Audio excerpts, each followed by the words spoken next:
Ustaz, anak saya kelas 2 SD dan program tahfidz. Alhamdulillah sudah hafal 2 juz, Masya Allah. Namun proses menghafal sangat berat karena ananda melakukan belum dari hati, masih karena diperintah. Bagaimana menumbuhkan keikhlasan ananda dalam menghafal Al-Quran? Taib. Dan kedua, Maryam didoakan oleh orang tuanya sehingga setan pun tidak bisa mendekati karena ada hijab. Apa itu lafaz doanya? Taib. Untuk yang pertama, Bapak dan Ibu sekalian, kalimat-kalimat pengajaran yang dihadirkan dalam Al-Quran Al-Karim, baik kepada kita pribadi ataupun disampaikan kepada anak, ya, dalam menyampaikan apapun, memang kalimat pertamanya mesti dipaksakan, ya, mesti dipaksakan. Sesuatu yang belum dibiasakan itu harus dipaksakan, dimulai untuk memaksa diri kita untuk belajar, ya, dan dari situ nanti akan ada proses untuk dilalui, hadir kenikmatan. Dari kenikmatan itu nanti muncul motivasi-motivasi yang bisa berbeda. Mulai muncul kenikmatan, mulai mencari keikhlasan, mulai mencari anugerah. Walaupun setiap awalnya mesti memaksa diri kita untuk belajar. Jangankan anak-anak, Anda sekalipun ingin datang ke ta'lim ini mesti memaksa diri dulu. Ya, minimal Anda harus menepikan kegiatan-kegiatan lain dulu. Mungkin ada hujan, mulai dari gerimis, mulai dari hujan cukup deras gitu kan. Itu ujian.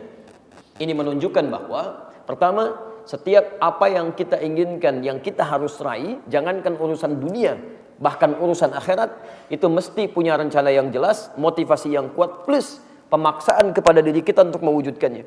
Kalau diri ini tidak dimotivasi untuk memaksa diri menjadi lebih baik, tidak mungkin Anda bisa meraih itu. Anda kalau nggak paksa belajar supaya mendapatkan nilai yang bagus besok saat ujian, hanya urusan dunia, Anda nggak akan bisa raih itu.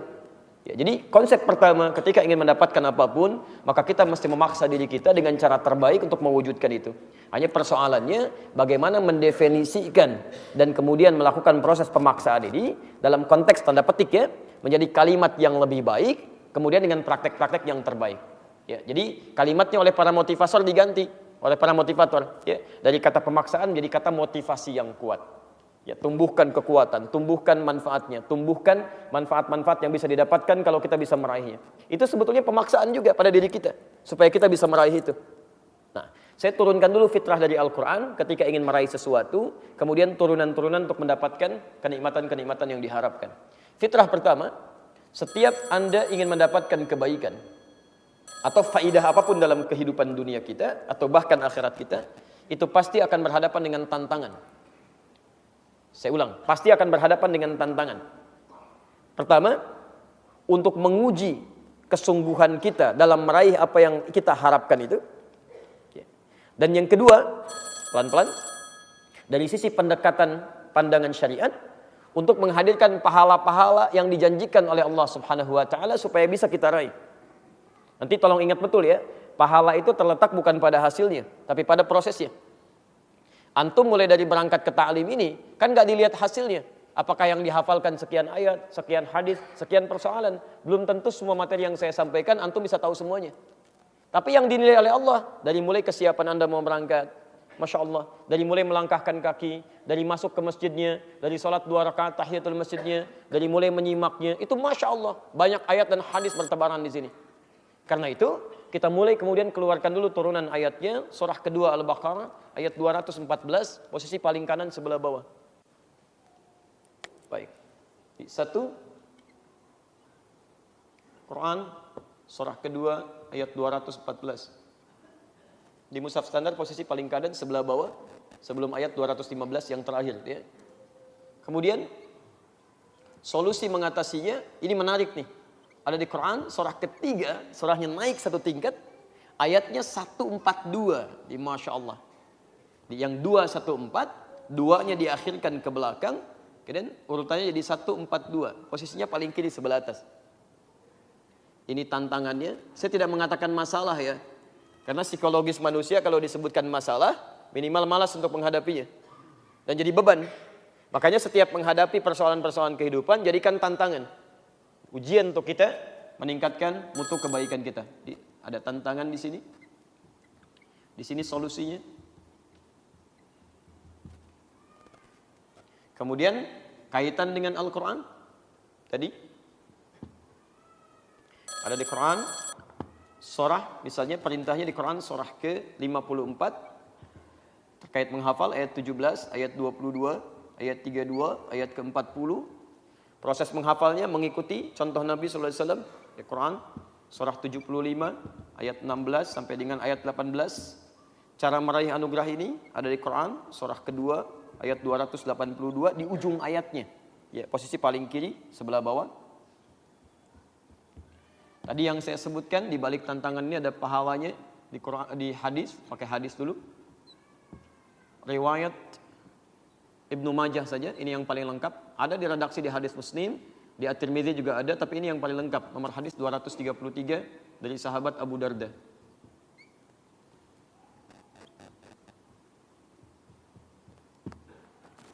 Kemudian semua yang dihadapkan ini diharapkan Allah Subhanahu wa taala memberikan kita pahala-pahala kebaikan. Yang tafsirnya ada di sini.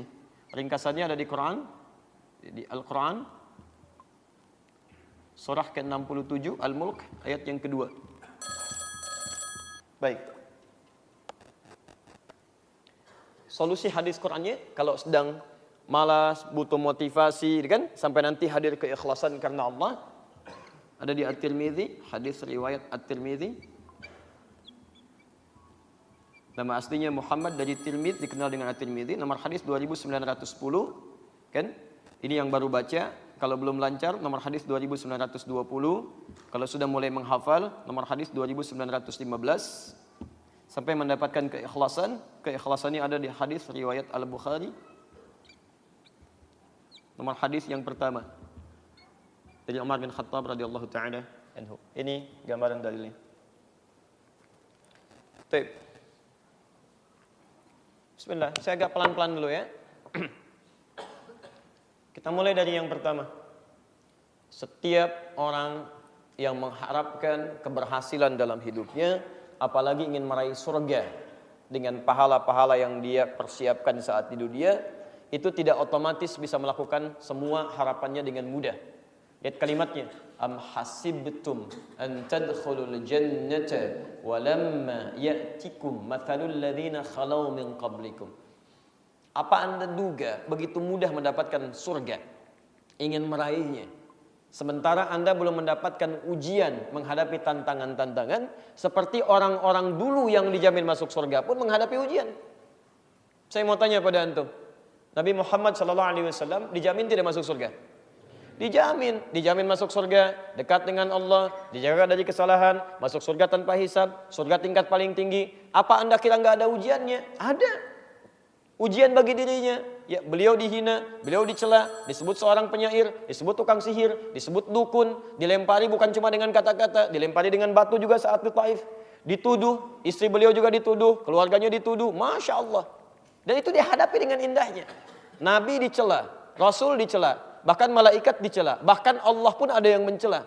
Anda Nabi bukan, Rasul bukan, malaikat bukan, bukan juga Allah, gak mau dicela. La haula wala quwwata illa billah. Ya, harus kita melihat. Ya, barangkali di situ ada sesuatu yang harus kita kembalikan. Orang dulu Bilal dijamin masuk surga, ada ujiannya. Abu Bakar As-Siddiq jamin masuk surga, ada ujiannya. Masya Allah. Jadi semua menghadapi tantangan kehidupan. Anda pengen sukses belajar saja, ada ujiannya. Anak TK sekarang ada ujiannya. Anak SD ada ujiannya. Rapotnya begitu banyak. Ujian. Dunia aja ada ujian. Masa akhirat gak mau ada ujian? Paham sampai sini? Nah, apa bentuk ujiannya? Ini sebetulnya yang harus kita pelajari dulu. Jadi kebanyakan orang ini mengeluh dengan masalah karena gak kenal masalahnya. Harusnya antum saat mulai tumbuh itu belajar masalah kehidupan yang ada di Quran. Masalahnya begini, solusinya begini. Jadi ketika Anda menghadapi masalahnya, Anda nggak akan kaget. Nggak akan larut dalam kesedihan.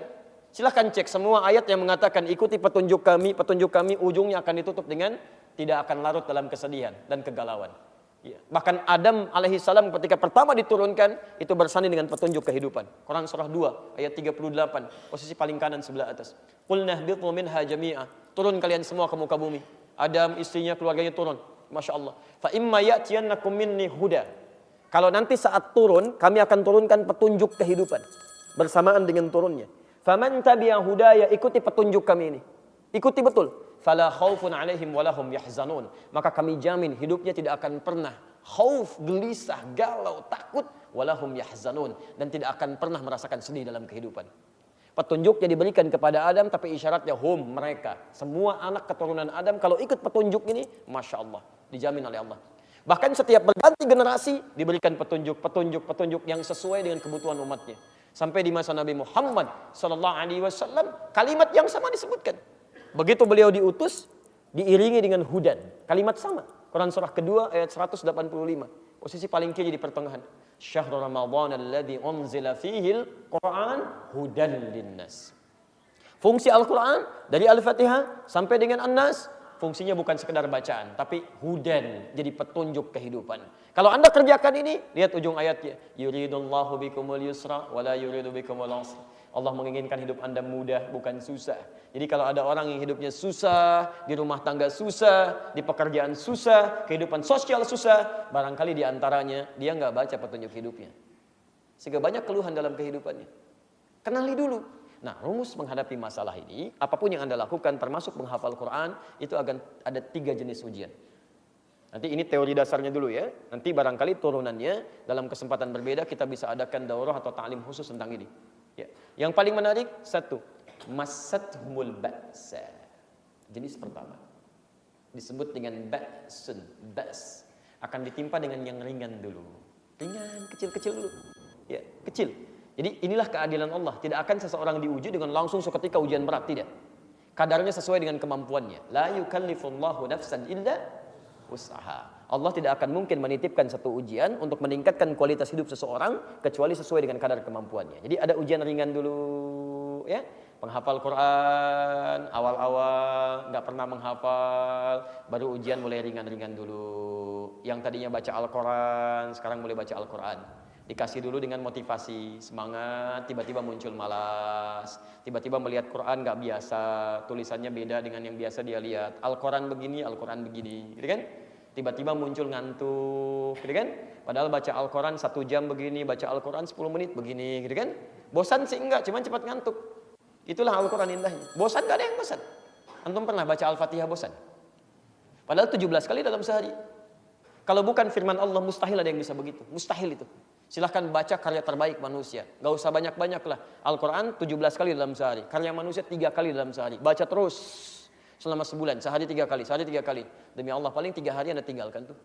Udah hatam saya, udah hafal. Paling kesini Al-Fatihah, hatam, hafal, dibolak-balik juga Anda ngerti. Paham betul, gak pernah tertukar. Cek buktinya. Setelah Bismillahirrahmanirrahim apa? Alhamdulillahirrahmanirrahim. Setelah Ar-Rahmanirrahim, Maliki Yaumiddin. Sebelum Maliki Yaumiddin, Ar-Rahmanirrahim. Masya Allah, hafalan tuh bolak-balik. Pernah nggak bosan? Demi Allah saya katakan, belum pernah ada kertas masuk sampai hari ini. Termasuk orang mengeluh datang mengatakan, Ustaz, saya bosan Ustaz. Kenapa? Baca Al-Fatihah. Masya Allah, nggak ada tuh sampai hari ini. Ini menunjukkan firman Allah luar biasa. Cuman kadang-kadang ketika mulai mau membaca, menghafal, datang kantuk. Itu masih ringan. Ya. Seperti Anda mau ta'lim, mau ke masjid. Kalau belum terbiasa, itu dari mulai datang aja sudah mulai nggak enak perasaan. Karena belum terbiasa. Ke masjid, Masya Allah. Gitu kan? Tayyib. Nah, biasanya sudah mulai terbiasa ngambil pojok-pojok belakang dulu. Kan? Nanti kalau sudah terbiasa maju ke tengah, sampai paling depan. Alhamdulillah. Itu awal-awal. Ya. Alhamdulillah baru bisa ke masjid. Nanti kalau sudah mulai rutin, diuji lagi. Masih ringan juga. Kasih gerimis dikit. Ayo masih ke masjid nggak? Kalau nggak gerimis, jangankan kamu. Yang lain juga bisa datang. Kasih gerimis. Anda bisa lewat. Maka orang Arab mengatakan la ba'sa. Kata ba'sun bisa lewat la ba'sa. Ini ringan. Bisa saya jalani. Jadi kalau antum tanya misalnya kaifa haluk, dia punya masalah sedikit, dia katakan la ba'as insyaallah. Nggak ada masalah. Saya bisa jalani. Diserap ke dalam bahasa Indonesia, labas. Lewat.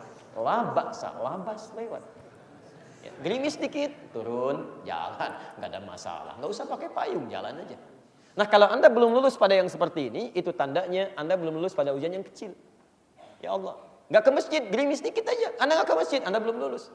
Maka Allah kemudian berikan petunjuk pada orang sekitarnya. Istrinya mulai mengingatkan, Pak, ke masjid, ayo siap-siap. Hujan mah, akan cuma gerimis sedikit, takut riak. Oh, Masya Allah gitu kan. Kadang-kadang masih itu terjadi tawar-menawar, sampai kemudian nggak ada celah lagi untuk mengelak. Sediakan payung. Kalau perlu mama anterin ya, itu macam-macam tuh. Jadi ketika ibu menghadapi situasi seperti itu, antum juga demikian, motivasi. Ya, jangan kemudian hadirkan kalimat-kalimat yang membuat dia turun, malah nggak mau ibadah. Ya, malah nggak mau ibadah. Oh iya benar hujan ya, nanti aja kalau hujannya reda. Cari dulu solusi. Kalau ada solusi yang bisa mendampingi itu lebih baik. Anak misalnya, ya sedang malas-malasnya, antum tanamkan motivasi. Dek, Kalau ada bisa menghafal Quran baik, silakan lihat. Nih mama kasih tahu ya. Ini orang paling hebat di dunia. Nih, silakan cek. Dari mulai kalangan orang-orang soleh sampai ke zaman sahabat sampai ke Nabi. Ini ada Imam Asy-Syafi'i. Imam Al-Bukhari itu dia dulu waktu lahir, kemudian tumbuh, ditinggal ayahnya. Kemudian matanya buta, nggak bisa sembuh. Beliau menghafal Al-Quran. Ketika menghafal Al-Quran, kemudian menghafal, Masya Allah. Dalam proses menghafal itu, membacakan kemudian surah Qaf, ayat ke-22, tiba-tiba pandangannya dibuka oleh Allah. Bisa melihat lagi. Padahal menurut dokter sudah nggak mungkin sembuh. Ah masa sih mah? Kok gitu amat? Si Ahmad aja nggak gitu? Itu si Ahmad. Ini Imam Al-Bukhari. Dilihatin kitabnya nih, lihat baca di sini. Lihat, tunjukkan lagi Imam Asy-Syafi'i, tunjukkan lagi Imam Malik, sampai ke sahabat-sahabat yang saleh. Kalau sudah mendapatkan itu, nanti gabungkan lagi. Kadang-kadang suka ada alasan yang lain. Tapi dia nggak hafal Quran bisa pintar juga? Bukan. Pintar itu cukup dengan belajar. Tapi Quran memberikan keberkahan dalam pelajaran.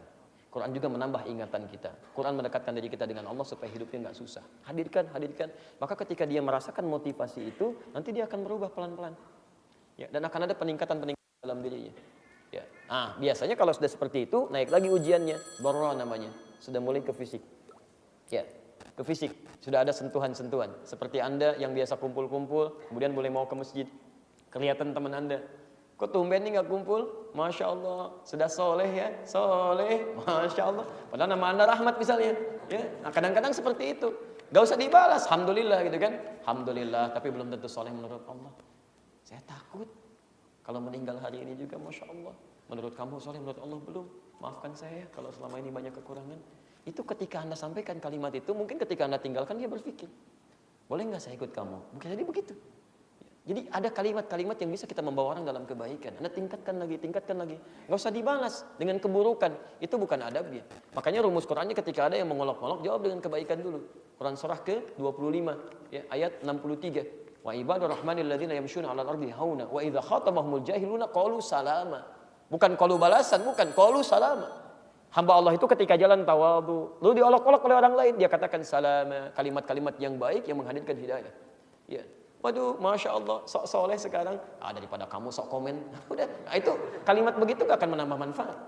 Ya. Kemudian yang terakhir, baru di ujung ada yang disebut dengan zilzal, wa zulzilu, hatta yaqula rasulu walladzina amanu ma'ahu mata nasrullah. Kalau tadi dharra masih fisik, kadang-kadang bukan gangguan orang, tapi mungkin ada gangguan finansial, gangguan di perjalanan. Kadang harus nyari guru sampai perjalanan jauh. Tiba-tiba menemukan guru yang bagus ya. Yang bagus itu yang ketat cara mengajarkannya kalau penghafal Quran. Bukan hanya memberikan kemudahan-kemudahan untuk menghafal, tapi Anda menghafal yang salah. Jangan menemukan yang seperti itu ya. Kalau bisa mengajar yang benar, kenapa ngajarin yang salah? Kasihan nanti. Saya sudah berhadapan dengan anak-anak itu ya. Masya Allah, sebagian anak Allah karuniakan dilihat oleh kami beberapa hal, datang saya dengan istri, dilihat Masya Allah ada sekitar 30 anak. Hafalannya banyak, udah 2 juz, 3 juz, 4 juz, 5 juz. Tapi kami menangis karena menghafal yang salah gitu. Yang seperti ini nanti yang kasihan, waktunya habis untuk menghafal yang salah, begitu hafal ditahsin lagi. Menghafal bisa 1 tahun, tahsinnya 3 tahun, 4 tahun, karena memulai dari awal. Kasihan waktunya habis, cari guru yang baik. Walaupun untuk menemukan yang baik itu perjuangan gak mudah. Kadang-kadang dharra, begitu datang sampai situ, jarak 30 kilo, dan naik angkot jalan-jalan, suruh dibaca. Iqra, baca. Ta'awud dulu. A'udzu billahi minasyaitonir rajim. Masya Allah. Cukup ya, besok kesini lagi. Mau datang lagi nggak? Nah, di Timur Tengah kadang kami begitu, nggak banyak-banyak tuh. Suruh ta'awudz tuh, gitunya besok datang lagi gitu kan. Ya, ternyata kalau kita berprasangka baik kepada guru, ternyata di situ ingin mengecek lisan kita masalahnya di mana. Dilihat di huruf-hurufnya, dia hurufnya di sini. Lalu dibimbing nanti pertemuan berikutnya. Diminta diteruskan sampai ketika Anda benar 20 ayat pertama sabar, kesananya akan lebih mudah lagi. Anda sabar dalam 1 juz, kesananya bisa menghafal sendiri setelah paham gharib wal mushkilah, tinggal setoran. Tapi kalau Anda tidak sabar, Anda hafalkan silahkan. Jadi begitu baca 1 ayat, dicek lagi. Ayat dibenarkan lagi. Ujung-ujungnya muncul kebosanan, gak mau menghafal lagi. Itu diantara taktik setan yang memalingkan kita dari kebaikan-kebaikan. Baik, yang terakhir zilzal. Zilzal itu ujian yang mengguncang kepada jiwa. Ya, kadang tiba-tiba misalnya dirundung satu persoalan yang membuat kita terhambat menghafal. Ada ujian kematian, ada ujian misalnya usaha mulai turun, ya, ada godaan-godaan yang lain. Disitulah kemudian kekuatan kita diuji oleh Allah Subhanahu wa taala. Apa tujuannya? Untuk meningkatkan amalan soleh kita. 1, dengan Anda terus konsisten menjalani ujian ini, maka pahala terus diberikan. Lihat bagaimana Allah memberikan pahala ya. Setiap Anda menjalani proses kebaikan-kebaikan tadi, maka tujuannya ini, liyabluwakum ayyukum ahsanu amala. Ya, huwallazi khalaqal mauta wal haya. Allah ciptakan semua aktivitas dalam kehidupan, bahkan kehidupan dan kematian, tujuannya untuk menguji yang hidup supaya meningkatkan amalan. Liyabluwakum ayyukum ahsanu amala. Ketika Anda terus ditingkatkan, terus jangan putus asa ya. Ada masalah tingkatkan lagi, tingkatkan lagi. Ketika Anda tingkatkan, ini pahalanya diberikan. Ini contoh untuk menuntut ilmu. Ya, Anda punya persoalan hujan sedikit, Anda bisa lewati. Itu dari mulai siap-siapnya disiapkan pahalanya. Dari mulai berjalannya disiapkan pahalanya. Bahkan hujan yang menetes kepada Anda, setiap kalimat, setiap basahnya, setiap jalannya, itu akan menjadi saksi bagi Anda di akhirat bahwa Anda pernah melewati mereka. Akan bersaksi, jangan dikira nggak bicara. Bersaksi, ayatnya turun kok jelas. Idza zulzilatil ardu zilzalaha wa akhrajatil ardu afqalaha wa qala al insanu ma lah. Ayat keempat, yauma idzin tuhadditsu akhbaraha. Pada saat itu semua yang dikandung bumi akan bicara kepada Allah dengan izin Allah, akan menyampaikan bahwa apa yang pernah kita lakukan di situ. Kalau antum pernah mengerjakan maksiat di satu tempat, maka bendanya semua akan bicara. Ya Allah, saya jadi saksi si fulan menggunakan saya untuk bermaksiat kepadamu. Tapi kalau Anda menggunakan semua elemen kehidupan kita dalam kebaikan, maka semua akan bicara. Ya Allah, saya motor bersaksi dipegang oleh si fulan, dia menerobos hujan ya Allah untuk bisa mendapatkan bagian dari ajaranmu ya Rabbal Alamin. Hujannya kemudian berkata, ya Allah, saya bersaksi, saya yang menetesi dia ya Allah, saya yang menjadikan dia basah ya Allah. Kemudian jaketnya bicara, ya, kemudian segalanya bicara dan menyampaikan kepada Allah Subhanahu wa taala sebagai bukti kebaikan-kebaikan yang pernah kita kerjakan. Sedangkan mulut Anda dikunci, al-yauma nakhtimu ala afwahihim. Mulutnya dikunci, itu semua akan bicara. Jadi kalau Anda paham dengan persoalan ini, paham dengan pahalanya, justru semangat akan semakin meningkat 2 kali lipat. Bukan mundur. Kapan lagi saya akan disaksikan oleh hujan? Alhamdulillah Allah turunkan hujan saat ini. Mudah-mudahan basahnya saya, ya sebagian kena payungnya, kena macam-macamnya disaksi di akhirat nanti. Kemarin cuma sandalnya, sekarang dengan payungnya. Alhamdulillah. Masya Allah. Kalau payung sudah jadi saksi, sandal jadi saksi, baju Anda jadi saksi, apalagi yang kurang bagi Anda? Jelas ya? Jadi ini poinnya, tingkatkan ini. Apalagi penghafal Quran. Ini setiap hurufnya 10 kebaikan. Setiap huruf. Baru baca tuh. Man qara'a harfan min kitabillah falahu asyru hasanat. Siapa yang baca satu huruf dari kitabullah dapat 10 kebaikan. Itu baru baca, belum menghafal. Sedangkan penghafal Quran itu mustahil membaca satu huruf, pasti mengulang-ulang. Pembaca saja nggak akan ada yang baca satu huruf. Saya belum pernah temukan orang baca Quran satu huruf kemudian selesai. Nun. Ya dulu nggak ada. Pasti dia lanjutin. Bismillahirrahmanirrahim, saya sudah 19 huruf. Itu baru baca, apalagi penghafal Quran. Alif lam mim dzalikal kitabu dzalikal kitabu dzalikal kitab la raiba fi la raiba fi la raiba fi hudan lil muttaqin dzalikal kitabu la raiba fi hudan lil muttaqin. Lihat lagi, dzalikal kitabu la raiba fi hudan lil muttaqin. Berapa kali Anda mengulang?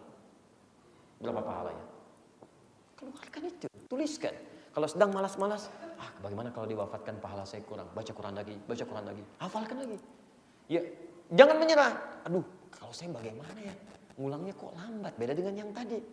Ya, dzalikal kitabu la raiba dzalika. Susah. Ketika Anda kesulitan mengeja pun, Nabi sudah menawarkan pahala lebih.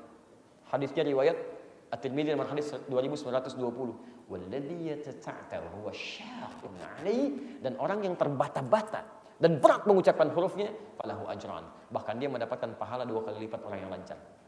Pahala pertama untuk bacaannya, pahala kedua untuk kesungguhannya untuk belajar. Masya Allah. Kalau gitu besok saya nggak lancar aja lah supaya 2 kali lipat, tidak begitu juga, rugi.